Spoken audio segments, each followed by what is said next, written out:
She looked me dead in the eye and said, "I'm going to date other people, but don't you dare move on. I might come back." That was it. The switch flipped. I blocked her everywhere. No warning. No grand speech. Just, gone. And now? She's in full-blown panic mode because the backup plan she thought she had evaporated overnight.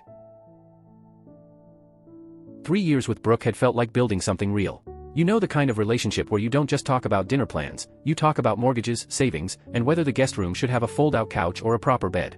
That was us. I'm Nathan, 29, senior accountant at a mid-sized firm. The guy who makes spreadsheets for fun.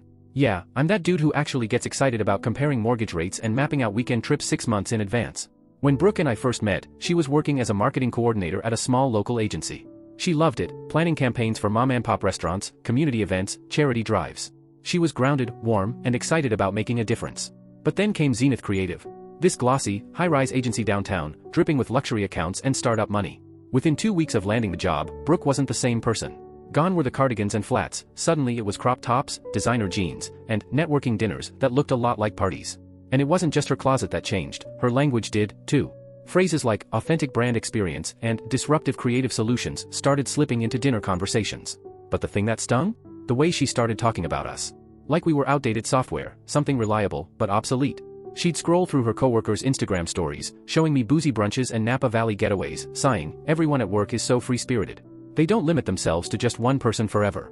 At first, I thought it was just new job excitement. Culture shock. Something she'd grow out of. I was wrong. Her comments got sharper, more pointed. Suddenly, monogamy was outdated. Marriage? Restricting personal growth.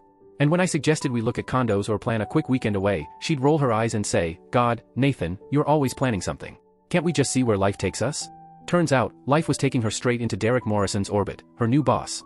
Derek was 34, divorced, the kind of guy who drove a Tesla and wore sneakers that cost more than my entire suit collection.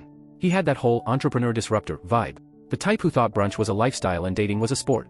Brooke would come home glowing, rambling about his philosophies, his networking hacks, his spontaneous weekends with a crew of equally shiny, Instagram-perfect friends. One night, while I was comparing high-yield savings accounts, she casually dropped, "Derek says people who settle down too young miss out on discovering who they really are." I looked up from my laptop. "What do you think about that?" She hesitated, then shrugged. "I think, maybe he has a point." My stomach sank, but I buried it. Went back to my spreadsheets. Pretended I didn't feel the floor shifting. 3 months into her new job, she came home with that look.